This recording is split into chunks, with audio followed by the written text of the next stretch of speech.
एक नॉर्मल से Pakistani middle class घराने के लिए महीने की शुरू की तारीखें और महीने की एंड की तारीखें ये दोनों ही थोड़े से टफ़ टाइम ले जाती हैं।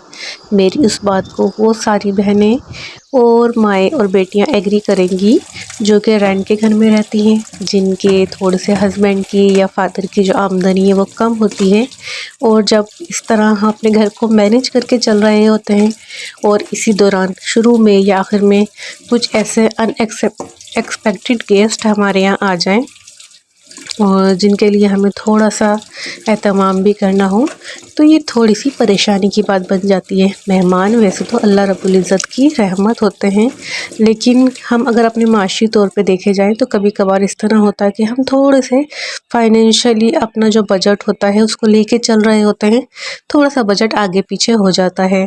तो कुछ इसी तरह के दिन होते हैं कि अभी महीने का स्टार्ट ही हुआ था और कुछ मेहमानों की आमद भी थी और अचानक आमद थी, तो कुछ समझ में नहीं आ रहा था क्या करूं।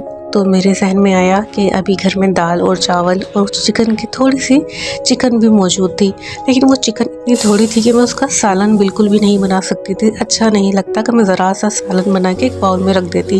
सबसे पहले मैंने एक काम किया कि मैंने दाल बनने को रख दी, दाल को वॉश करा और उसको बनने के लिए रख दी। इसके साथ साथ ही मैंने चावल वॉश करके उनको भी भिगो के रख दिया ताकि ये भी अच्छे तरीके से फूल जाए। अच्छा, दाल में आपने एक बात का मैं आपको बहुत ज़बरदस्त टिप दूँ, एक बात का ख्याल रखें। अगर आपके घर में यखनी पाउडर मौजूद है, अभी मैं उसका आपको पैकेट भी दिखा देती हूँ। ये यखनी पाउडर 500 रुपये का आपको मिलेगा और यकीन करें ये 1 से 1.5 साल चल जाएगा। अगर आप इसको महाना लगाएं तो तकरीबन आपको ये 40 रुपये पर महाना पड़ेगा और ये आपके 1.5 साल आराम से ले जाएगा और ये इतना बढ़िया आपको टेस्ट देगा ना कि जब एक दफ़ा आप दाल बना लेंगी ना, आपको कुछ भी नहीं डालना पड़ेगा दाल के अंदर, कोई एक्स्ट्रा लवाजमात कुछ नहीं। दाल इतनी टेस्टी बनती है कि मेहमान जो है ना वो गोश्त को भूल जाएंगे। आप इस तरीके से दाल बनने रख दें और उसमें आप थोड़ा सा ऑयल डालें और हल्दी डाल के बिल्कुल इसको लो फ्लेम पे रख दें जब तक आप अपने दूसरे काम कर लें। तो आप तो इससे क्या होगा, आपकी दाल बिल्कुल स्मूथ बनेगी। आप चम्मच नहीं चलाएं उसके अंदर, जब दाल बिल्कुल फाइन हो जाए, बिल्कुल पेस्ट बन जाए, दाल का एक एक दाना घुल जाए, तो फिर आप उसमें एंड में लहसुन अदरक का पेस्ट डाल दें और ये यखनी पाउडर डाल दें और बिल्कुल थोड़ा सा नमक डालें क्योंकि यखनी पाउडर में ना ऑलरेडी नमक मौजूद होता है। और फिर ना आप देखिए इतनी बढ़िया आपकी दाल बनती तैयार हो जाती है। यहाँ मैं साथ जो ज़ीरा राइस बना रही थी, यहाँ मैंने जो ज़ीरे से बघार दिया अपने चावलों को और बस जब चावल पानी बॉयल होने लगे ना तो मैं चावल बनाने लगूँगी। इसके साथ साथ मैंने क्या करना है कि मुझे याद आया कि चिकन की जो बोटियाँ हैं ना, तो मैं क्यों ना उससे नगट्स बना लूँ, क्योंकि कबाब का मेरे पास बिल्कुल भी टाइम नहीं था चने की दाल बॉयल करने का, क्योंकि महीने का अभी एंड हुआ हुआ है तो सब चीज़ें भी ख़त्म हुई हुई हैं। तो क्यों ना मैं नगट्स बना लेती हूँ, चाय बनाऊँगी उसके साथ नगट्स भी सर्व कर दूँगी, तो ये एक एक्स्ट्रा आइटम हो जाएगा, यानी चाय के साथ भी लवाजमात हो जाएंगे।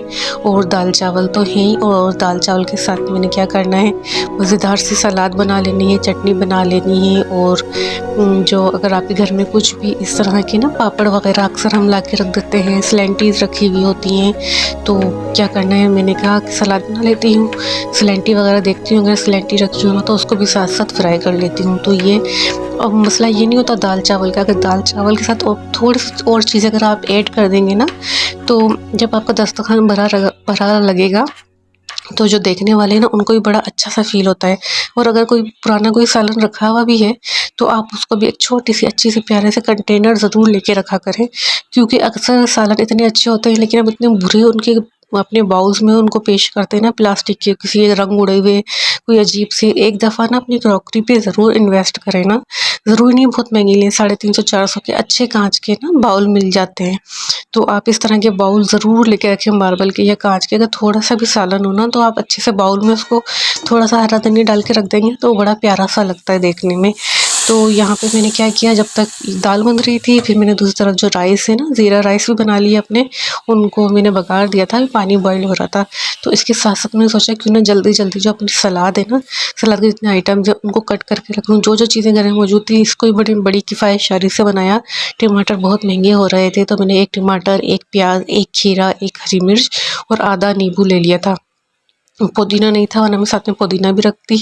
तो इसको मैंने पहले अलग करके रखा कट करके, और फिर जो है ना मैंने चावल भी दम पे रख दिए, और यहाँ साथ साथ जो है मैंने दाल को भी बगाड़ लिया।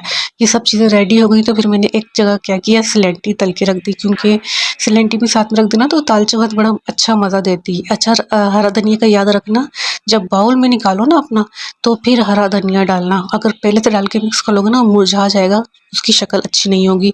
फिर यहाँ जल्दी से फटाफट मैंने क्या किया, ये दाल वाली जो थी वीडियो ना, ये एंड की थी, मैंने आपको शुरू में क्लिप ऐड कर दिया। फिर यहाँ मैंने अपने नगट्स बनाने शुरू किए, क्योंकि मेरे दाल चावल अल्हम्दुलिल्लाह रेडी हो चुके थे, तो मैंने सोचा क्यों ना फटाफट से नगट्स भी बना लेती हूँ, क्योंकि दोपहर का खाना है तो 3-4 बजे करीब चाय भी सब लाजमी पियेंगे, तो ये भी एक रिफ्रेशमेंट हो जाएगा नगट्स का उसके साथ साथ।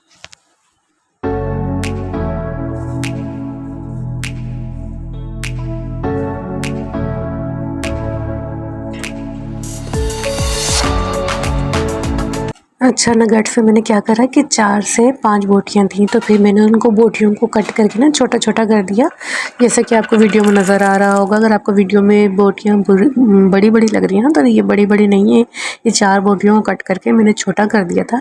अच्छा नगट्स में मैं आपको एक सीक्रेट बताऊँ, अगर आपको नगट्स की तादाद को बढ़ानी है, उसको बाइंडिंग अच्छी करनी है, तो इसमें चिकन वो सॉरी कह रही हूँ चिकन नहीं, हमारे जो ब्रेड क्रम्स है ना, मैं तो घर में बनाती हूँ, जो घर में बने ब्रेड क्रम्स होते हैं ना, उनको 4 से 5 बड़े चम्मच भर के डाल दें आप 4 से 5 बोटियों में, यानी चिकन की बड़ी आप 4 चम्मच भर के अगर नगट्स डाल दें, वो ब्रेड क्रम्स डालेंगे तो आप हैरान रह जाएंगे कि आपके नगट्स तकरीबन 15 से 16 या 18 बन जाएंगे। मेरे तकरीबन 18 या 20 नगट्स बन गए थे आराम से ना।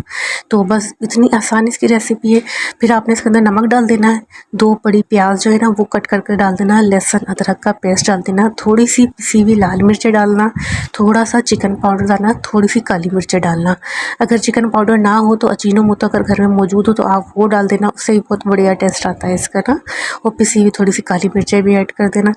यकीन करें आप इन सब चीज़ों को ग्राइंड कर लें, थोड़ा सा आप इसके अंदर सोया सॉस ज़रूर डालें, बड़ा एक अच्छा सा फ्लेवर आ जाता है सोया सॉस से ना। अगर नहीं है तो कोई मसला नहीं है, वैसे भी फ्लेवर अच्छा होगा, लेकिन सोया सॉस जो है थोड़ा सा फ्लेवर को इन्हेंस कर देता है। जब सोया सॉस और चिकन पाउडर डालें तो एक बात याद रखिएगा कि नमक कम डालिएगा, क्योंकि इन दोनों चीज़ों के अंदर नमक जो है ना हमारा ऑलरेडी मौजूद होता है। अच्छा तो फिर आपने क्या करना है, आपने इस तरीके से पानी लगाना है हाथों पर, अपनी हथेलियों पर, और जल्दी जल्दी से अपने सारे नगट्स बना लेने हैं। अब शेप जो है वो आपके ऊपर डिपेंड करता है आप किस शेप के बना रहे हैं। बहुत से लोगों को ऑल शेप अच्छा लगता है, और बहुत से जो है वो चकोर से बनाते हैं, बहुत से जो हैं वो लंबे लंबे से बनाते हैं, बहुत से बात अपनी मर्ज़ी से खुद ही शेप दे देते हैं उनको।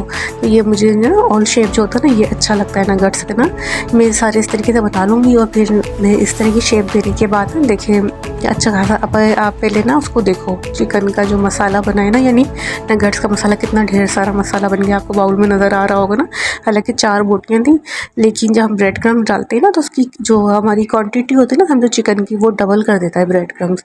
तो बस यहाँ मैं जल्दी जल्दी बना रही हूँ, फिर जब ये हो जाएगा ना तो मैं इसको एक जैसे ओरिजिनल नगट्स हमारे मार्केट के होते हैं ना उसकी शेप देने के लिए हमने क्या करना है, आप अपना जो चम्मच होता है ना, फोक जो होता है यानी कांटा जिससे हम अंडा फेंटते हैं, उससे हल्का हल्का से इसको प्रेस करेंगे तो उसके ऊपर निशान से आ जाएंगे, तो इसकी बड़ी खूबसूरत सी वो शक्ल एक ना बहुत अच्छा एक इसकी शेप बन जाती है। तो यहाँ मैं फटाफट अपने जो जितने भी नगट्स हैं ना उनको रेडी करके और उनको फ्रीज़र में रख दूँगी। इससे क्या फ़ायदा होगा, थोड़े से इसकी बाइंडिंग और अच्छी ज़बरदस्त सी हो जाएगी। और जब मैं शाम की चाय बनाऊंगी खाना वाना खाने के बाद 1 से 2 घंटे बाद जब शाम की चाय बनाऊंगी ना, तो साथ साथ जो है वो नगट्स भी सर्व कर दूंगी, तो मेहमानों पे बड़ा अच्छा इंप्रेशन पड़ेगा। यानी माशाल्लाह दोपहर का खाना भी हो गया और शाम की चाय के साथ लवाजमात भी हो गए। यानी आपकी अपने सुगड़पन की वजह से बहुत कम बजट में, बहुत ज़्यादा कम बजट में जो घर में आपकी चीज़ें मौजूद है ना, उससे आपने एक शानदार अपने मेहमानों की ना यानी मेहमान नवाजी कर दी। ये सब आपके ऊपर डिपेंड करता है। अगर आप चाहें तो सर पकड़ के रोने बैठे हैं, और अगर आप चाहें तो जो घर में चीज़ें मौजूद है ना उनसे ही अपनी एक अच्छी सी मेहमान नवाजी कर सकती हैं। अगर आपके पास चिकन मौजूद नहीं है, अगर आपके पास आलू मौजूद हैं, तो इसी तरीके से आलू के अंदर आप ब्रेड क्रम्स डाल के और हरी मिर्चें, हरा धनिया, प्याज, ये सारी चीज़ें मिला के ना आलू को बॉईल करके और ब्रेड क्रम के साथ ये सारी चीज़ें मिला के बड़े खूबसूरत से नगट्स की शक्ल देके ना उनको पोटैटो नगट्स बना सकते हैं या पोटैटो कबाब बना सकते हैं, जो अभी आप कह लो कटलेट्स कह लो, तो वो भी आप शाम की चाय के साथ सर्व कर सकते हैं। ये सारी चीज़ें जो होती है ना, ये आपके सलीके की बात होती हैं। ये नहीं होता कि क्या है और क्या नहीं है। आने वाला ये नहीं देखता आपके पास क्या मौजूद और क्या नहीं है। जब आप अच्छे तरीके से चीज़ों को प्रेजेंटेबल करके उनके सामने रखती है ना, तो आधी खुशी तो मेहमान को सिर्फ आपकी सर्विंग देख के हो जाती है। अम्मी मेरी कहती हैं कि जब आप अच्छे बर्तन में मेहमानों को खाना खिलाते हैं ना, अच्छे तरीके से सर्व करते हैं, तो ये मेहमानों की इज़्ज़त अफजाई होती है। ये नहीं कि आपने बहुत अच्छा बना लिया और बस जान छुड़ाई, जल्दी जल्दी उठ पटांग से अपने जो भी बर्तन हैं, कहीं की प्लेटें, कहीं की चम्मच, कहीं की ट्रे, कोई मैचिंग नहीं, कुछ नहीं, बस उठाया और दस्तरखान बिछाया और रख दिया। नहीं, बल्कि अगर चीज़ें कम भी हैं लेकिन इतने अच्छे उसको तरीके से पेश करें ना कि मेहमानों को भी एक लगे कि आप उनको एक्स्ट्रा कोई इज़्ज़त दे रहे हैं, मेहमान भी खुश हों। और जब मेहमान खुश होंगे तो अल्लाह ताला भी खुश होगा, तो फिर आपके रिस्क में, रोज़ी में बेपनाह बरकतें भी उतरेंगी। तो यहाँ पर जो मैं आपको बता रही थी ना कि जब मैं सारे नगट्स बन जाएंगे तो मैं फोक के साथ उसको हल्का हल्का सा प्रेस करके ना एक शेप दे दूँगी। अच्छा ये देखो आप, मैं आपको कह रही थी ना तकरीबन 16 से 18, ये तकरीबन 20 के करीब ना मेरे नगट्स बन गए। देखिए पूरे प्लेट, जो मार्बल की बड़ी बड़ी प्लेट होती है ना, पूरी फुल भर गई है। तो आप चाहे आधे मेहमानों के लिए फ्राई कर दें और आधे उठा के रख दें, जब नेक्स्ट टाइम कोई मेहमान आए तो आप उनके लिए फ्राई कर सकते हैं। तो यहाँ पे मैंने एक अंडा लिया था। अच्छा मैंने जो लास्ट आपको रेसिपी बताई थी ना लॉलीपॉप की और चिकन पैटी की, ये वही अंडा है इसमें बचा हुआ है। मैंने आपको बताया था ना, जब आप अंडे के साथ थोड़ा सा पानी मिक्स करके अच्छे तरीके से फेंटते हैं और जब आप ब्रश के साथ अंडे को इस तरीके से लगाते हैं तो एक अंडा आपके ढेर सारे जो स्नैक्स होते हैं ना, तकरीबन 50 के करीब स्नैक्स में आपका एक अंडा काम हो जाता है। और अगर आप डिप कर करके लगाएंगे तो आप 4 से 5 या 6-7 नगट्स में ही ये पूरा अंडा ख़त्म हो जाता है। तो ये होती है किफ़ायतशारी, अपने सलीके के साथ अपनी चीज़ को लेके चलिए। तो ये वही अंडा है, ये एक दिन पहले की रेसिपी थी, तो मैंने अंडा फ्रिज में रख दिया था कि चने कल मैं नाश्ते में ऑमलेट वगैरह बना लूँगी इसका जो बचा हुआ है। लेकिन जब मुझे अचानक इस तरीके से बनाने पड़े नगट्स, तो यही अंडा जो है वो मेरा काम आ गया, जिसमें बस एक तरीके से एक ऊपर से आपने अंडे, पहले एक तरफ ब्रश से अंडा लगाया इसके ऊपर, फिर ये सारे नगट्स उसमें अंडे की साइड से रख दिए और फिर जब दूसरी साइड उस पर ब्रश से अंडा लगा के फिर नगट्स को पलट देंगे। तो इस तरीके से अंडे की और नगट्स की वो ब्रेड क्रम्ब की ना इतनी ज़बरदस्त सी कोटिंग इसके ऊपर हो जाएगी। और जब आप इसको फ्राई करेंगे इतने को ये प्यारे लगेंगे ना देखने में, अगर आप मेहमानों को ना बताएं तो कोई पहचान भी नहीं सकता कि ये नगट्स आपने घर में बनाए। बिल्कुल बाजार की तरह क्रिस्पी गोल्डन से मज़ेदार से हमारे जो नगट्स हैं ना वो बन के रेडी हो जाते हैं।